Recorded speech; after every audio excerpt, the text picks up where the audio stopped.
본문 말씀 3절 4절은 의인과 악인을 시각적 의미로 선명하게 보여주고 있습니다. 바로 시냇가에 심은 나무, 바람에 나는 겨, 악한 사람과 선한 사람을 이렇게 묘사하고 있습니다. 시냇가에 심은 나무는 시냇가에 심겨짐으로 시절을 따라 열매를 맺게 된다 하는 것이고요. 또 그 잎사귀가 마르지 않고 번성과 풍성한 생명력을 보여줍니다. 시편 기자가 살고 있는 이 팔레스틴은 건기와 우기가 뚜렷이 구분되는 지역입니다. 그러니까 비가 올 때와 비가 오지 않을 때, 우기에는 물이 비가 많아 흐르나 건기에는 말라버리는 와디, 간헐천이라고 그러죠.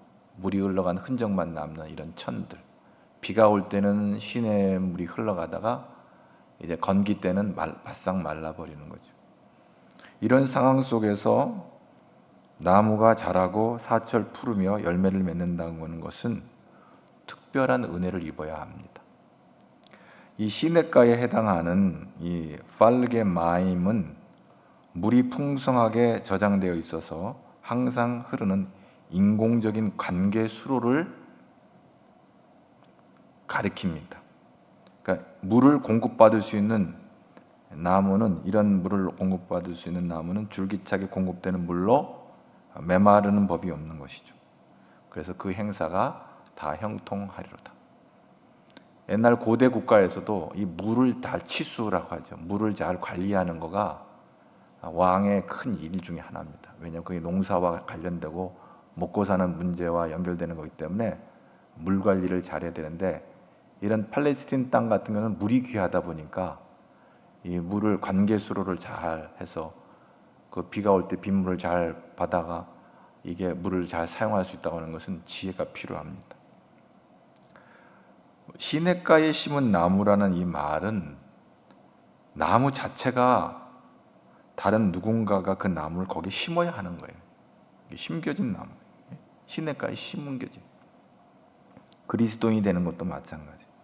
우리가 예수님을 믿어서 예수님과 연합하고 예수님 안에 있으면 그 예수의 생명을 받아 살 수 있는 것은 하나님이 그렇게 하신 거예요.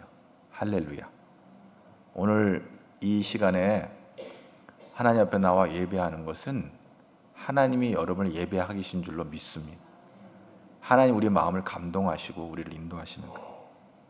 아담 안에서 태어난 죄인이 예수 그리스도 안에서 의인이 되고 영원한 생명으로 다시 태어나는 겁니다. 그래서 그리스도인은 새로운 생명을 얻는 새로운 피조물이고 하나님의 자녀입니다. 그래서 고린도후서 5장 17절을 보면 그리스도 안에 있으면 새로운 피조물이다. 새 것이 됐다. 이전 것은 지나갔으니 보라 새 것이 되었다. 여러분은 예수님 안에서 새 것이 된 줄로 믿습니다. 예수 밖에 있을 때는 쓰레기예요. 다 버려진 것들이고 마귀에게 종로로 됐던 그런 인생들인데, 우리가 예수 안에 들어오면서 새 것이 되어버렸어요. 신상이 된 거예요. 하나님 구원의 자녀, 새로운 피조물이 된 거예요. 사람들이 뭐라 해도 우리는 하나님의 새 것인 줄로 믿습니다. 이 기쁨과 감사가 여러분 안에 있기를 축복합니다. 그래서 그리스도 안에, 예수 안에 들어오면 이제 자라나가는 거예요. 시냇가에 심은 나무를 심을 때는 심겨진 나무의 뿌리를 깊이 내려 온갖 영양분을 충분히 흡수해서 열매를 맺는 게 그 나무의 목적입니다. 우리가 탐스럽고 풍성한 과일을 보면서 저 과일이 어느 날 갑자기 생긴 것이 아니라는 것을 잘 알고 있어요. 과일이 달리기 전에, 열매가 맺히기 전에 그 나무에 꽃이 핍니다. 꽃이 떨어져 나간 후에 드디어 과일이 맺히고 연글고 익고 크기 시작합니다. 꽃이 피어 있을 때 벌들은 꽃 속에 있는 꿀을 빨아먹기 위하여 이 꽃 저 꽃 날아다니는 동안 꽃 안에 있는 암술과 수술들이 수정이 되는 거예요. 놀라운 이 식물의 생명의 신비가 거기에 있죠. 그렇게 수정이 끝나고 얼마 시간이 지나가면 꽃이 떨어집니다. 자기 역할이 끝나는 거예요. 꽃이 언제까지 꽃이 아니에요.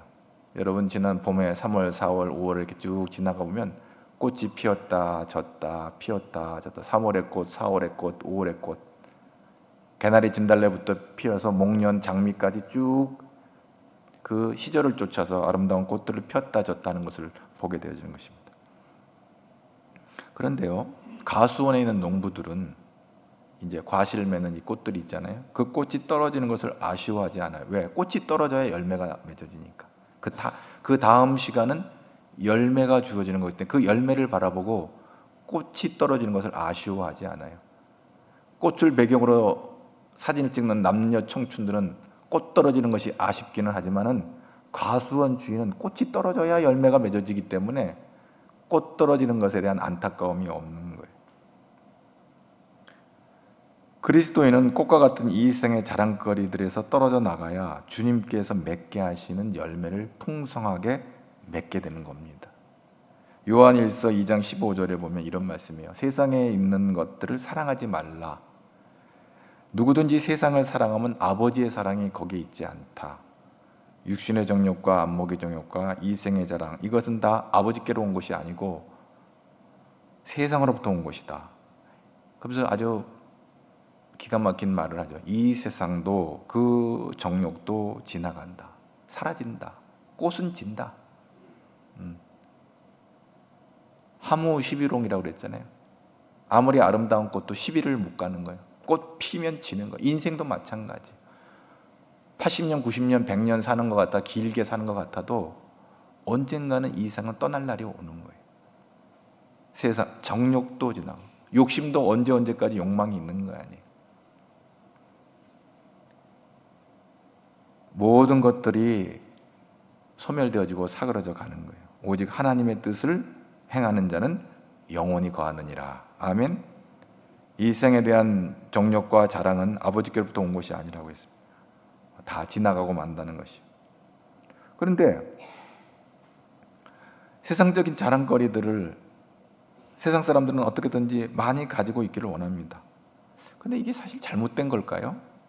인간이 각자의 삶의 자리에서 욕망의 꿈을 갖고 살아갑니다. 어떤 비전을 갖습니다. 그리고 그 꿈을 성취하기 위해서 잠시 사는 인생 동안 거기에서 만족감과 행복을 경험합니다. 문제가 뭐냐? 이 생에서 부귀영화 누리는 거 그게 잘못된 게 아니다. 문제는 뭐냐? 그것이 잠시 있다 사라진다고 하는 것을 깨달으라는 것이죠. 흘러가는 시간 앞에는 재벌도 박사도 고관대작도 어쩔 수 없는 거예요. 다 때가 되면 사라져 가는 거예요. 하나님 앞에서 한 줌도 안 되는 인생의 욕망에 붙잡혀 그것이 천년만년 내게 있을 것으로 착각하지 말아라. 그거 지나간다. 그거 죽는 순간까지 놓지 않으면 마귀가 우리를 미혹합니다. 내가 어떤 사람인데 하는 오만한 자리에 앉게 됩니다. 오늘 시편에서는 그건 마귀의 속상임이라고 했어요. 하나님은 오만한 자리에 앉는 것을 가장 싫어합니다. 그것은 하나님이 원하시는 열매가 아니에요.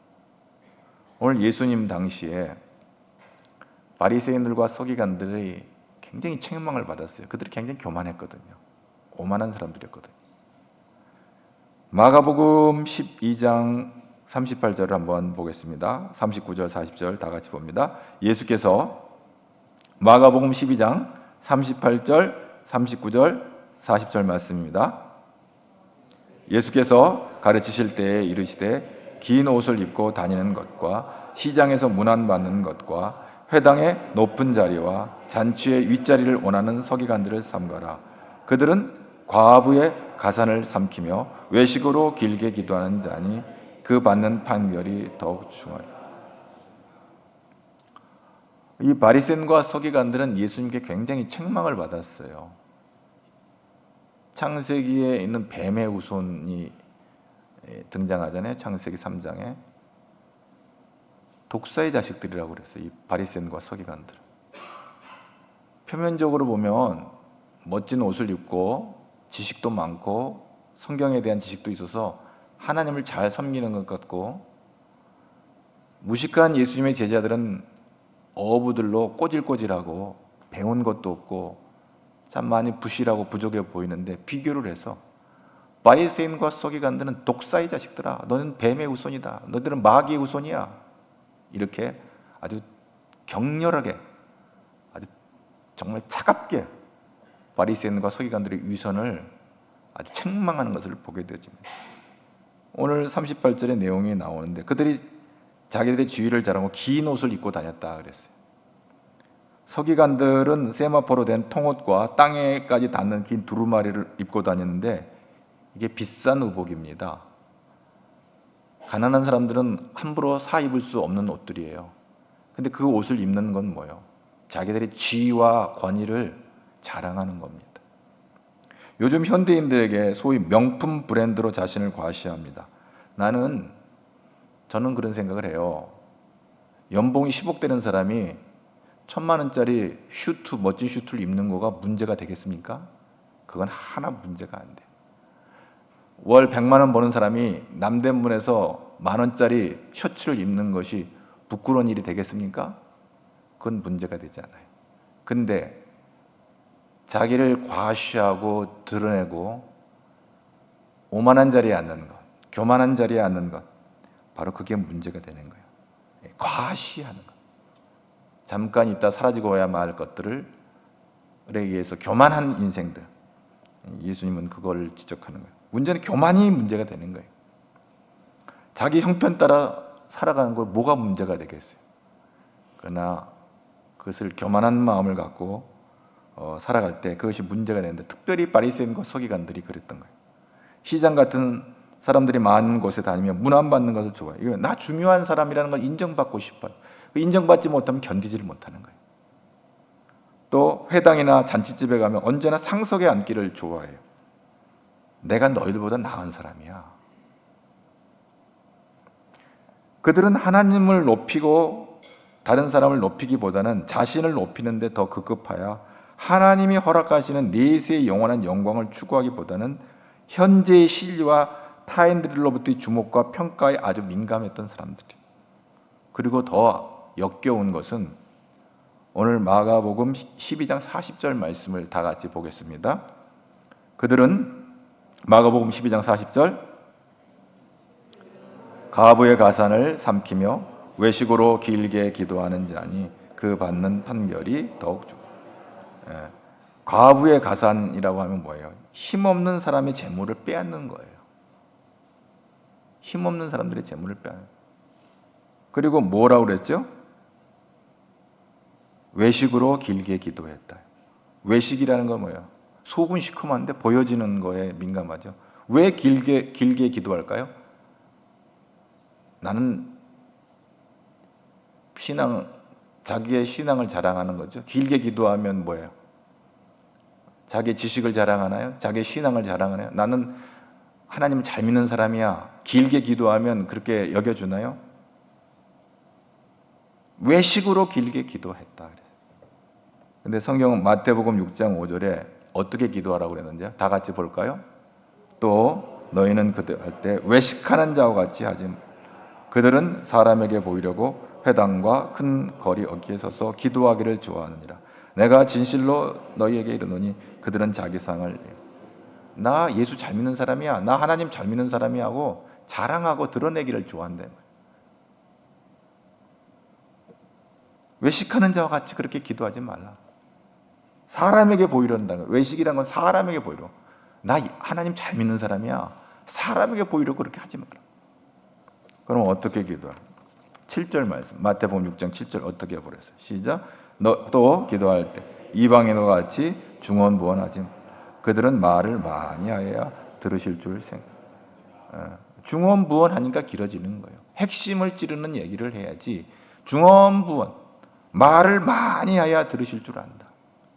하나님은 이런 진실성이 없는 말을 많이 한다는 건 뭐예요? 과장이잖아요. 과시잖아요.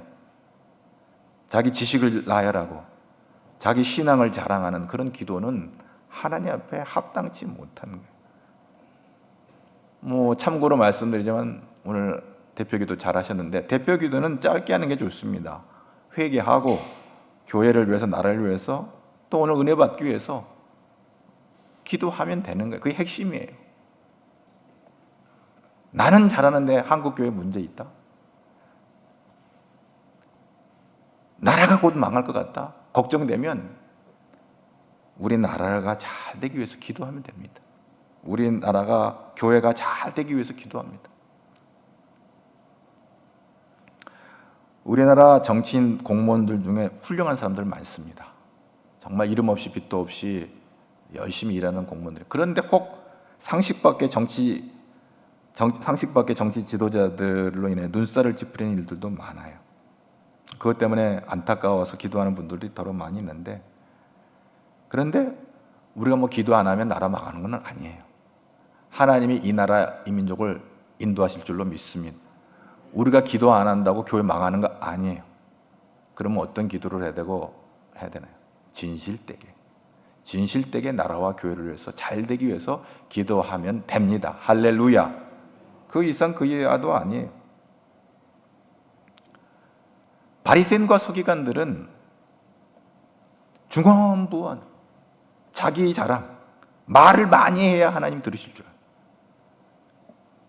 그러면 긴 기도, 깊은 기도는 언제 해야 되나? 마태복음 6장 6절 다 같이 보겠습니다. 너는 기도할 때 내 골방에 들어가 문을 닫고 은밀한 중에 계신 내 아버지께 기도하라.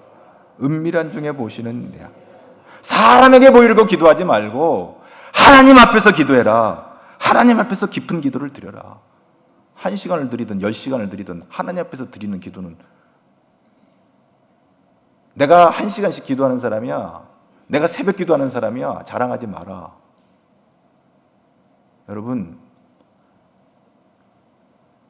하나님 앞에 아마 새벽 기도 자리가 골방일 수도 있고요, 자기 집에 어느 초소가 기도의 자리가 될 수 있을 거예요. 아침이고 저녁이고 어느 곳에 있든지 자기가 은밀한 중에 보시는 하나님 앞에 기도하는 기도의 사람들이 되기를 축복합니다. 그게 열매 맺는 그리스도인의 삶이 되는 거예요. 그러나 바리새인과 서기관들은 예수님을 통해서 누릴 수 있는 구원의 은혜와 하늘의 기쁨을 맛보질 못했어요. 예수님께서 저주한 무화과나무, 즉 열매는 없고 잎만 무성한 무화과나무처럼 되고 만 거예요. 예수님께서 복음서에서 많은 얘기를 하는데, 열매는 없고 잎만 무성한 무화과나무, 이 바리새인과 서기관들을 말하는 거예요. 너희들은 열매는 없고 잎만 무성한 쭉정이, 가라지, 다 바리새인과 서기관들에 대한 하나님 예수님의 책망이에요. 너희들은 가라지야.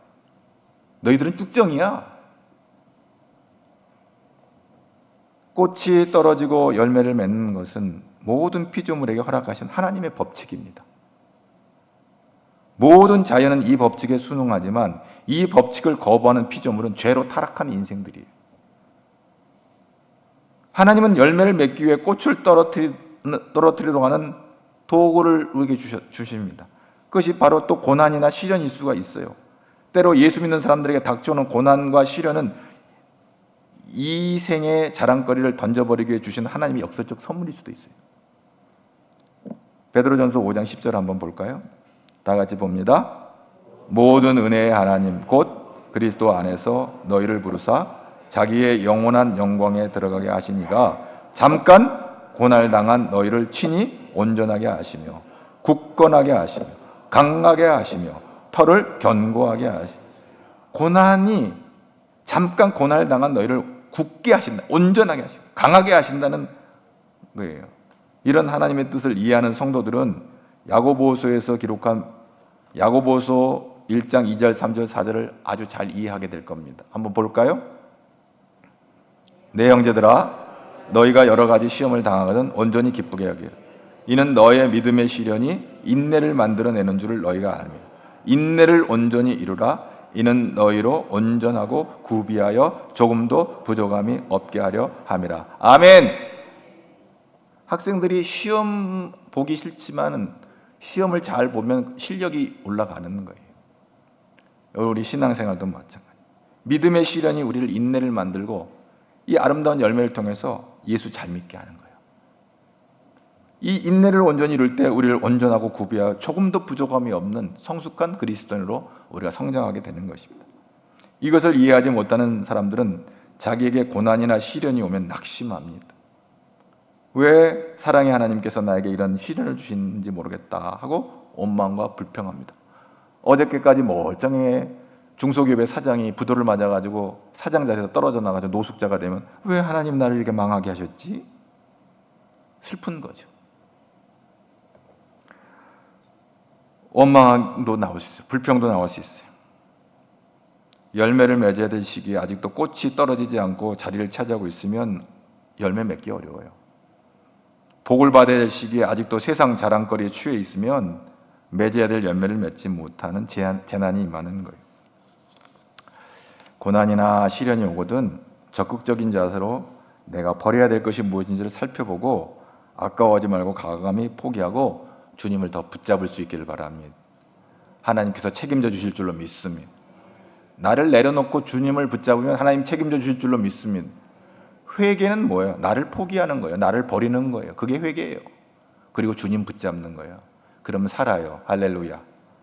회개한다고 계속 자기 욕심은 꽉 채워놓고 말로만 입술로만 아무리 회개한다고 해서 하나님 듣지 않으세요. 버려야 되는 거예요. 자기를 내려놔야 되는 거예요. 그래서 사도 바울은 갈라디아서 6장 10절에 예수 십자가 외에는 결코 난 자랑할 것이 없다 그랬어요. 그래서 구원받은 거예요. 할렐루야.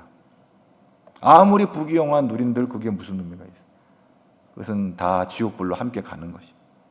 예수 붙잡을 때 살게 될 줄로 믿습니다. 놀라운 하나님의 은혜와 축복의 열매가 거기에 있는 거예요. 십자가에 있는 거예요. 십자가 안에 있는 거예요. 그것은 부끄럽고 수치스럽고 정말 너무너무 부끄러운 십자가지만 예수님께서 그 십자가를 통해서 죄를 밟아버리시고 죄를 멸하시고 사망의 권세를 깨버리시고 우리를 살리신 줄로 믿습니다. 이 믿음이 저와 여러분 안에 있기를 축복합니다. 옛날에 동독과 서독이 나눠졌을 때 동베를린은 가난했고 서베를린은 잘 살았습니다.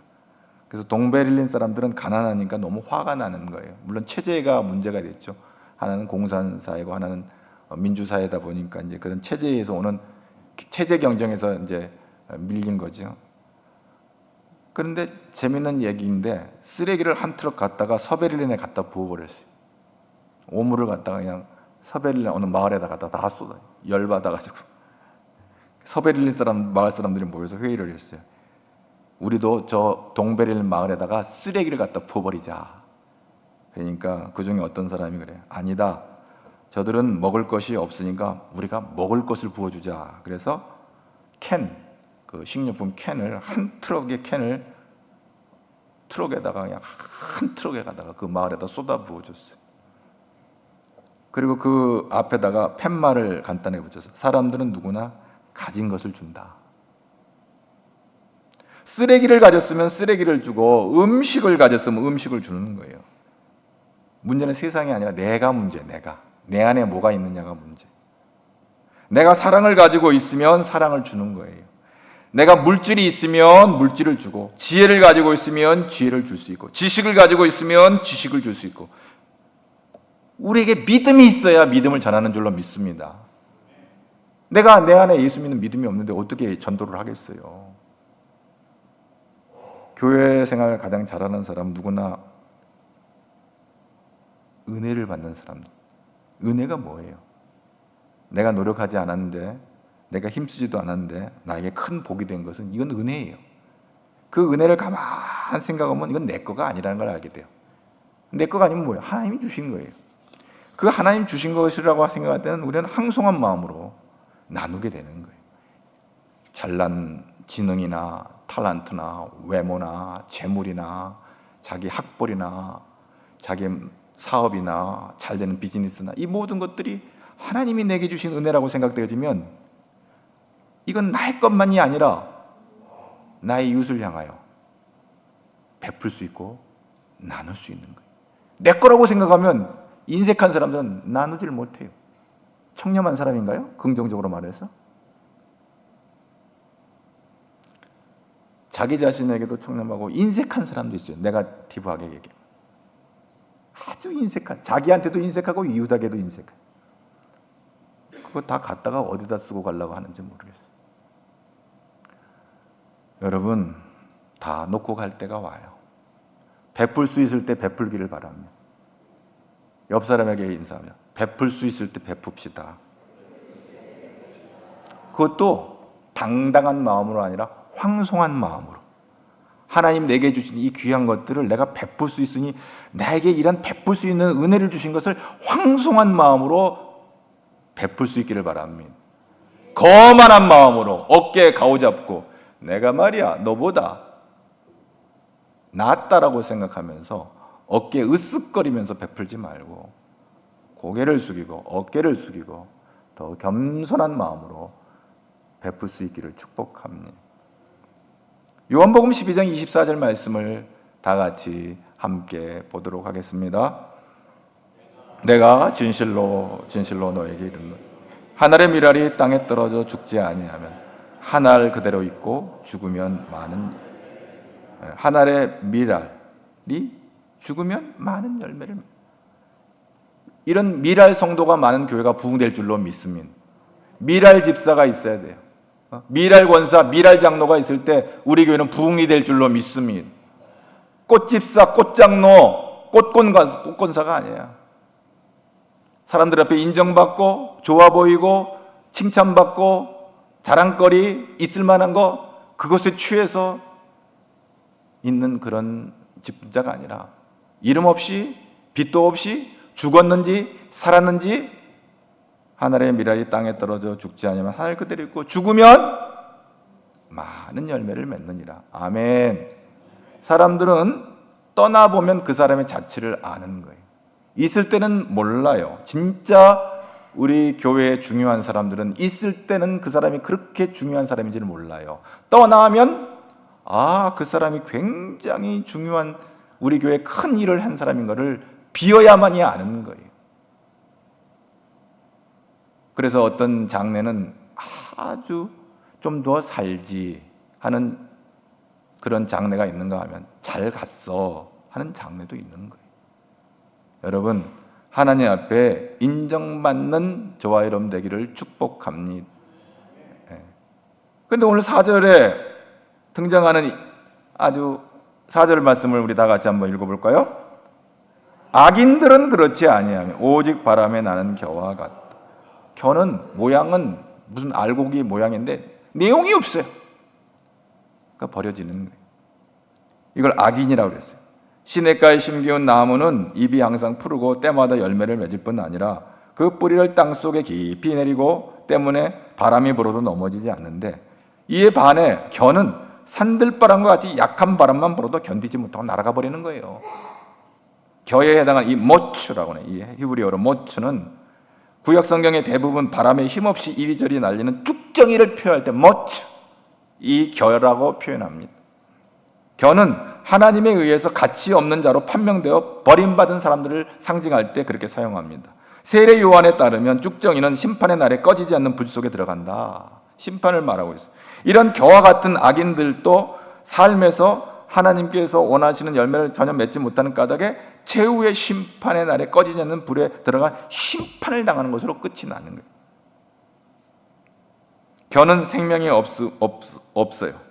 심겨져 있지 않아요. 뿌리를 내리지 못해. 자라지 못해. 열매 맺을 수 없어요. 바람에 날려 정처 없이 떠돌아다니는 거예요.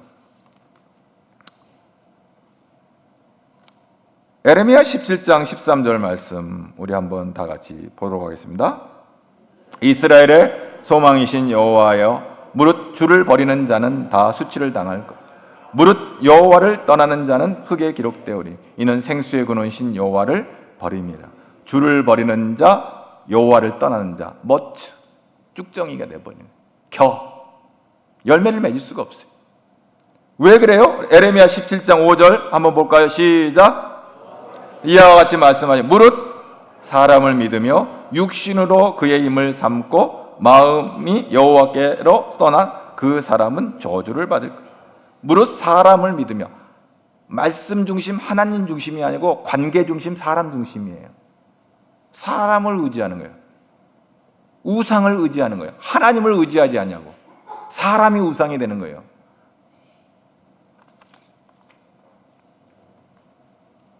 하나님을 믿어야 돼요. 사람은요, 어저께까지 좋았다가도 오늘요, 수틀리면요, 삐뚤어지는 거예요. 깨지는 거예요. 조성목에. 인간은요, 그렇게 변화가 심해요. 어저께까지는 너 없이는 못 살았다가 오늘부터는 너 때문에 못 살겠다가 되는 게 인간이에요. 그런 인간을 믿어가지고 무슨 소망이 있겠어요? 믿는 도끼에 발등 찍힌다고 하죠. 사람은 믿을 만한 존재가 못 돼요. 사랑의 대상일 뿐이에요. 하나님이 그러셨어요. 육신으로 그의 힘을 사. 내 힘을 믿어봐. 자기 힘 소멸되어지면 어떻게 될까요? 에레미야 17장 6절 말씀 다 같이 함께 봅니다. 그는 사막의 떨기나무 같아서 좋은 일이 오는 것을 보지 못하고 광야 간주한 곳 건건한 땅 사람이 살지 않는 그렇게 흐트러져 버리는 거예요. 뿌려져 버리는 거예요. 하나님은 알곡과 결을 구별하기 위하여 마지막 날에 심판의 타작마당에서 심판의 광풍으로 키질을 하시게 될 겁니다. 그리하면 악인은 의인과 구분되어 하나님 앞에서 멀리 날려버려지게 될 거예요. 결국 그들은 의인의 해중에 들지 못할 것이고, 의인의 해중에 들지 못한다는 이 말은 천국에 들어가지 못할 것이고, 그들은 유황불못에 영원한 지옥불에 심판을 받게 될 것입니다. 마태복음 13장 30절 다 같이 봅니다. 둘 다 추수 때까지 함께 자라게 두라. 추수 때에 내가 추수꾼들에게 말하기 가라지는 먼저 거두어 불사르게 단으로 묶고 곡식은 모아 내 곡간으로 넣으리라. 마지막 때까지 심판 때까지 마지막 심판 때에 이렇게 추수 때에 하나님의 심판이 있음을 말합니다. 자, 그러나 오늘 하나님을 우려하는 자 에레미야 17장 7절 8절 봅니다. 그러나 여호와를 의뢰하는 그 사람은 복을 받을 것이. 그는 물가에 심어진 나무가 그 뿌리를 강변에 뻗치고 더위가 올지라도 두려워하지 않으니 그 입이 청정하며 가무는 해에도 걱정이 없고 결실이 그치지 아니. 그렇습니다. 예수님이 내 안에, 내가 예수 안에 있으면 어떤 환난과 풍파가 있어도 살게 될 줄로 믿습니다. 좀 바람이 불면 흔들려가지고 그냥 어쩔 줄 몰라고 이리저리 우왕좌왕하는 인생들은 중심이 없는 거예요. 하나님 말씀의 중심이 서 있으면 시험이 와도 두려워하지 않아요. 하나님이 날 책임지신다. 아멘. 하나님이 우리를 책임지시는 거예요. 사람이 어떻게 할 수가 없어요. 하나님 책임지시면.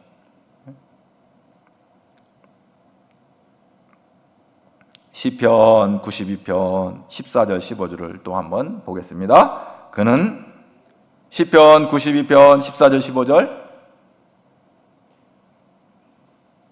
말씀을 보면 제가 읽겠습니다. 한번 다가 진액이 풍족하고 빛이 청청한 여호와의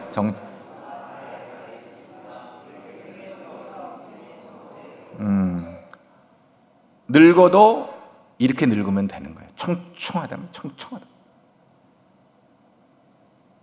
늙으면 맛이 가버리면 안 되는 거예요.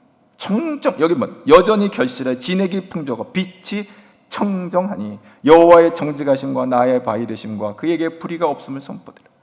늙어도 결실이 있는 거예요. 아름다운 늙음, 아름다운 결실. 예수 안에 있을 때 열매 맺는 삶을 살게 될 줄로 믿습니다. 늙어도 잘 늙어야 돼요. 여기 아직 덜 늙은 사람이 있고 좀 늙으신 분도 있고 앞으로 늙을 분도 있지만 옆 사람에게 그렇게 인사를, 잘 늙읍시다. 그게 복 있는 사람. 잘 늙는 게 복 있는 사람. 쑥스럽습니까? 오늘 시편 1편 1절에서 6절까지는 짧은 말씀이지만 놀라운 말씀이 들어있어요. 자, 시편 1편 1절은 어떻게 시작하나요? 복 있는 사람은 어떻게 시작하는 것만 얘기해서 시작. 이렇게 시작. 끝은 어떻게 끝나는지 한번 볼까요? 시편 1편 6절. 시작과 끝이. 복 있는 사람은 하고 시작을 해서 악인의 길을 쫓지 않냐고, 오만한 자리에 앉지 않냐고, 시냇가에 심은 나무가 되고 푸르고 형통하고, 그러나 악인은 바람에 나는 겨와 같아서 바람이 불면 날리고 의인들의 해중에 들지 못하고 결국 어떻게 된다? 대하 드라마가 시편 1편 1절에서 6절 안에 있는데, 근데 이 아슈레, 복 있는 사람이나 이 복 있는 아슈레라는 히브리 알파벳의 첫 자인 알렙으로 시작돼요. 히브리어 자음은 23개인데 알렙, ABCD, 영어 20 자음에 A가 처음 나온 것처럼 히브리어는 알렙이 처음에 나와요. 근데 알렙으로 시작해요. 아슈레, 이게 알렙으로 시작되는 복 있는 이런. 근데 망할이라고 하는 이 단어는 토베드라인데 히브리의 마지막 자 타우가 들어가요. 토베드. 히브리어 알파벳 첫 자인 알렙과 히브리어 마지막 자인 타우로 시편 1편 1절과 6절은 시작과 끝이 이렇게 맞춰져요. 의도된 걸까요? 대단한 시의 완결성을 담고 있어요. 이제 성서학자들이 연구해 보니까 이제 그런 걸 발견하는 것이죠. 하나님이 의도하신 걸까? 시작과 끝, 마지막 자, 첫 자와 마지막 자를 이렇게 넣어서 인생을 다 이렇게 설명해 놓은 것, 하나님의 어떤 의도일까? 그건 상관없어요. 중요한 거는 의인의 번영과 악인의 멸망을 선명하게 대조하면서 우리가 선택해야 될 삶의 방향을 보여주고 있는 거예요. 너희들이 시냇가에 심은 나무같이 형통한 삶을 살 것이냐, 아니면 바람에 나는 겨와 같이 그저 흐트러져 버리고 망하는 길을 갈 것이냐, 심판의 길을 갈 것이냐, 알곡이냐 겨냐, 열매냐 겨냐. 시냇가에 심은 나무는 열매가 맺어지고 바람에 나는 겨에는 그냥 흩뿌러져 버리는 거예요. 아무 중심도 없이. 그리고 갈아지는 불못에 들어가는 것처럼 마지막 때 영원한 심판 가운데 들어가는 거예요. 나는 열매일까 결까? 오늘 우리는 묻게 되어집니다. 오늘 예수 안에서 시냇가에 심은 나무같이 열매 맺는 저와 여러분 되기를 주의 이름으로 축복합니다. 시냇가에 심은 나무의 그 풍성한 수자원을 통해서 아름다운 열매를 맺는 것처럼 이 가제일 중앙교회가 우리 시냇가에 심은 나무와 같이 이 시냇가에 심은 풍성한 말씀의 은혜로 인하여 우리가 아름다운 구원의 열매, 신앙의 열매, 믿음의 열매를 맺어서 하나님을 기쁘시게 하는 믿음의 아들, 딸들이 되기를 주의 이름으로 축복합니다. 우리는 열매를 맺어요. 구원의 열매. 나만 예수 믿고 구원받는 거예요. 내 사랑하는 가족들을, 내 사랑하는 형제들, 내 사랑하는 이웃들, 영원 구원의 열매가 이 시냇가를 통해서 맺어지기를 축복합니다. 하나님 감사합니다. 우리는 열매인가 겨인가, 마지막 때에 가라지처럼 불 속에 태워질 심판의 대상인지 아니면 곡간안에 드릴 알곡인지, 우리는 이 말씀을 통해서 다시 한번 이 풍성한 계절에, 다시 이 여름에 모든 열매가 익어가는 이 계절에 우리는 다시 묵상합니다. 우리는 예수 안에서 열매 맺는 시냇가에 심겨진 나무와 같이 풍성한 열매를 맺고 번성하고 형통하는 그런 축복의 주인공들이 되게 하여 주옵소서. 예수님 이름으로 기도하옵나이다.